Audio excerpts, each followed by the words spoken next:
What's going on, everyone? Welcome back to another video. So for anybody who's been following my channel for a little while, you know that my collection kind of falls into a few different categories. The scrub pythons obviously being the primary thing that I'm focused on and working with. And then after that, my colubrids, be that the Spilotes or the Pituophis, and then my venomous collection, which is almost entirely rattlesnakes, but I have a couple side projects, palm vipers and Mengshan vipers. Well, that's not all that I keep. I do have a few little side projects that are not falling into those distinctions. So today, that's what I'm gonna be showing you guys. I'm gonna be going through some of my collection that are some of the oddballs, some of the animals that don't fit the framework of what I'm doing, but I love working with nonetheless. So to start us off, we're gonna start looking at some of these rear-fanged colubrids that I keep, which is not very many, both belonging to the genus Boega. This right here is Boega melanota, or the Malaysian mangrove snake. And what makes this animal right here really special in particular is this super reduced aberrant pattern. Essentially, the middle third of his body is entirely solid black, almost kind of like a Gemicincta, the Sulawesi mangrove, but obviously up top, that really cool neon yellow to orange coloration. And then down to the back third of his body, that kind of dotted side pattern comes back a little bit. This is a wild-caught individual, came in from Dan Mallory of DM Exotics, and I was very fortunate to get my hands on him. While these aberrant animals are not entirely uncommon in the wild, they're definitely much less common in captivity than the normal form as well. So super happy to have this guy in the collection. Really a beautiful snake and one of my favorite colubrid species that doesn't fit into Spilotes or Pituophis. Here, this is my male Polilo locality, Philippine mangrove snake, Boega dendrophila divergens. And they are probably the most colorful of the mangrove snakes. That neon yellow, powder blue, and black coloration is just second to none. Of course, they are a rear-fanged venomous species with, somewhat medically significant venom. I've heard reports of bites, everything from absolutely nothing to on the more serious side, but definitely always cautious with them. This absolutely amazing snake. So this guy is about a year and a half old now. He was produced by my good friend Patrick Holmes, who is probably at this point the only person who is consistently producing them in the United States, maybe even in the Western Hemisphere altogether. So absolutely thrilled to have the pair that I do. My female is a little bit older. We'll take a look at her in a second. So here's my female divergens. Unfortunately, as you can tell, she is probably about to shed, honestly, as soon as I put her back in her enclosure. But just to give a little bit of a reference, she's definitely a good bit bigger than the male. She's a few years older than him as well, so it definitely makes a lot of sense. I've been slow growing her while trying to quickly grow the male, kind of just shy of power feeding. The thing with Boega that many people have experienced, which I am going to do my best to not experience, is that the females will be cannibalistic of the males. So you've gone through, 4 years of raising up this male, put him with a female, and now you got one snake. That's not something that anybody wants to experience, but a beautiful, beautiful species. The females do dull out a little bit with age, while the males stay that really cool, vibrant color. Frankly, she hasn't dulled out at all yet, so maybe that'll come once she's reproductive, but either way, she's an amazing snake. This is an amazing species and definitely one of the oddball colubrids that I couldn't see myself without. So this is my male Vietnamese blue beauty snake. This is actually the first colubrid species that I ever bred, were these blue beauties.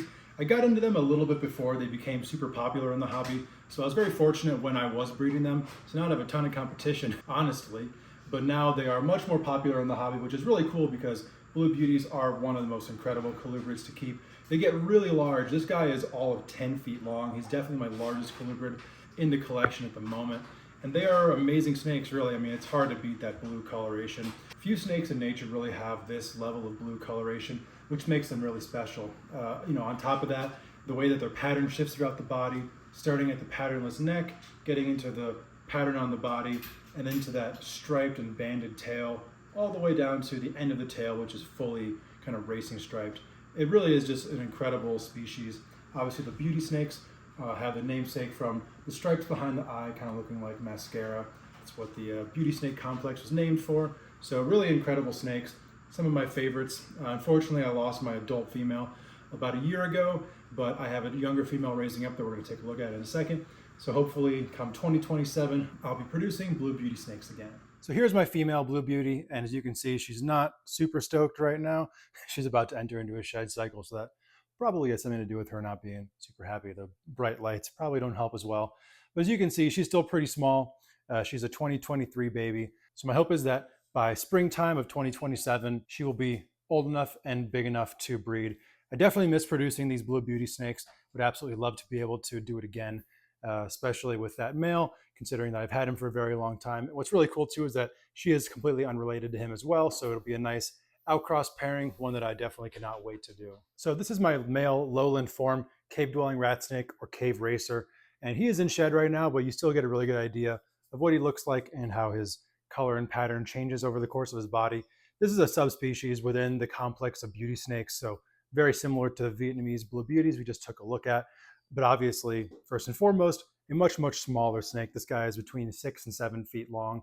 He's full grown, about 10 years old. I've had him since he was a neonate, so definitely not getting any larger than this. But the way that the color and pattern changes throughout the body is super interesting.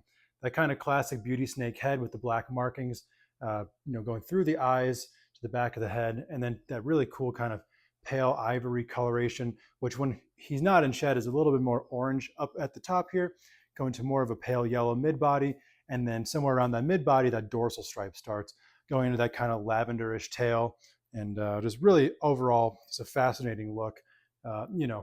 Honestly, when I was young, this was a bit of an impulse purchase when I acquired this snake. At the same time, I got my first blue beauty snake, and I obviously knew about the blue beauty snakes before getting into them.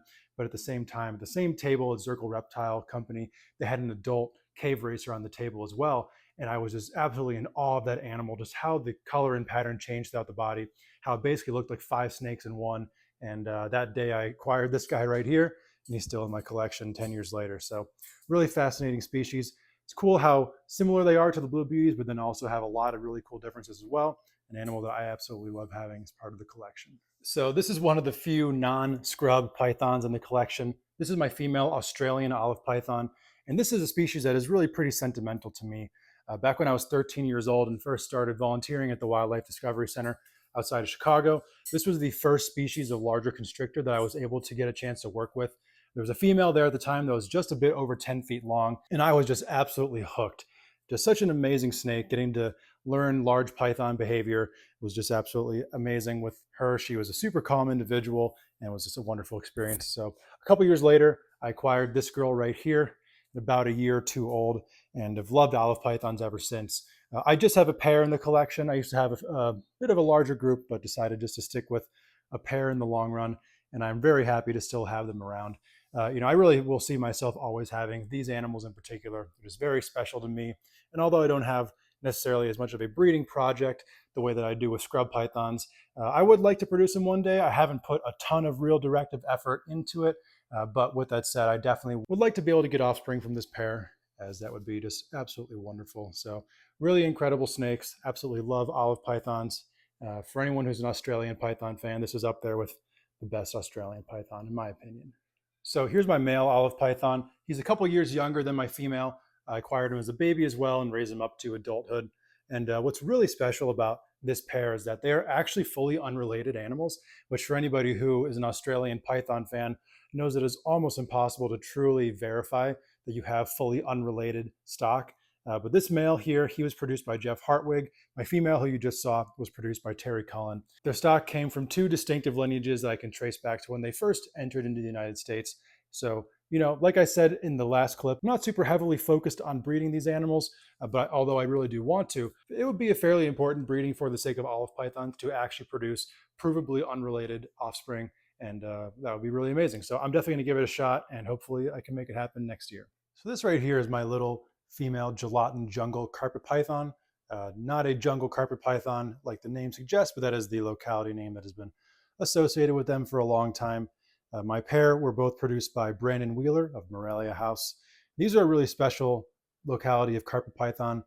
They're somewhat newer to the US hobby, relatively speaking, but I remember when I was early on getting into Morelia, hearing the legend of the gelatin jungles, kind of almost axanthic looking jungles. Brandon and others are kind of working on figuring out exactly how it works, if there is in fact an axanthic morph within them beyond just their naturally more silver coloration, kind of almost similar to inland carpet pythons with their coloration, but obviously very different as well. Just a beautiful snake. I really like that kind of striping going on her pattern, especially towards the mid-body. Beautiful, beautiful snakes. And so here's my male gelatin jungle. As you can see, definitely a good bit bigger. Obviously, being a year older than the female, going to have some good size on him. But like I was saying, I really do love these. some of my favorite carpets, probably right up there with the inland carpets and the diamond pythons, which I would say are my favorite carpet pythons. I did work with both of them in the past. I actually did breed inland carpets one time, and this is my first time working with these guys. So very awesome snakes, just absolutely beautiful, amazing, as all carpet pythons really are. Definitely a pleasure to have in the collection. So within the hobby, there really does seem to be a stigma at times with keepers that work with oddball species, kind of like what I do, that they potentially hate on some of the more beginner or industry species like ball pythons right here. But for me, that couldn't be further from the truth. Ball pythons are what got me into reptiles. While I don't have any ball python projects per se right now, I do have a few of them in my collection, like this guy right here. This is an albino. This is actually my first pet snake. Got him when I was 9 years old, and he is going on 17 years old now.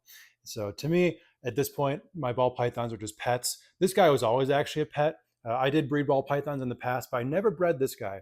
Never explored albino with any of my projects, but always loved having him here. Just a really great snake, super chill. Used to use him for educational events when I was younger, and just overall an amazing snake. So for me with my ball pythons, they're just pets now. And I kind of almost am testing, let's see what the longevity on these animals can be.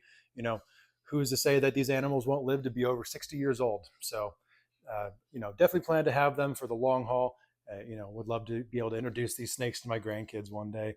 But I love ball pythons nonetheless, despite not working with them, having them part of my business model or whatever. And we'll always have these individuals as part of my collection. And this is another one of my ball pythons. This is obviously a pied. He is a beautiful snake. I mean, at the end of the day, if you can't appreciate a pied ball python, I don't know how to help you. But just absolutely gorgeous. Got him the next year when I was 10 years old after that male albino. I did breed, I had multiple generations of offspring from him. It was actually kind of cool. A few generations in, found out that he actually was het hypo when a hypo yellow belly pied popped out of a clutch that I wasn't expecting. So that was pretty cool as well. But yeah, I mean, like I said before, I love the ball pythons. I really love these few pets that I have here, and just really couldn't see myself without them. All right, last but most certainly not least, this guy right here, my one and only green tree python. So this is Rico, named after the late, great Rico Walder of Signal Herpetoculture. And he is my only green tree python, like I said. He's a Manokwari Lyra cross. He sired 2 clutches for me in the past. He was a great breeder, and now is really just a pet to me. The green tree pythons are extremely popular these days. And frankly, when I was in my teenage years, I kind of was at a fork in the road deciding whether I wanted to really pursue green tree pythons or scrub pythons. And I decided to go with the scrub pythons, and definitely can't say I regret it, but I really do love green tree pythons. This guy right here will always be a pet to me. I acquired him at the beginning of 2014. So he's been with me, a little over 11 years now, and he's just an amazing snake. As much as I do really like the designer green tree pythons, nothing like the locality type look like this guy right here. It has this really cool solid blue dorsal stripe for really the entirety of his body. And he's just an amazing, amazing snake. So this is Rico, my one green tree python. Will be a pet forever. If the right opportunity comes up, I could definitely see pairing him up again one day. But for the time being, I'm more than happy having him just being a pet. All right, everybody. Thank you for tuning into that video. If you liked it, please subscribe here on the YouTube channel. Like, comment, share, do all that good stuff. Hit the notification bell. I do drop a new video every single Friday. If you want to follow me on social media, I'm on Instagram at Scrub Shepherd, Stephen Kush on Facebook. I'm also on Morph Market under Kush Reptile. There you can find some of my available animals. I also host a podcast every single Wednesday night on the Trap Talk Reptile Network called Kush's Corner. All of the links to all of that is down in the description. Again, thank you guys for checking out the video, and I'll catch you all back here next week for a new one.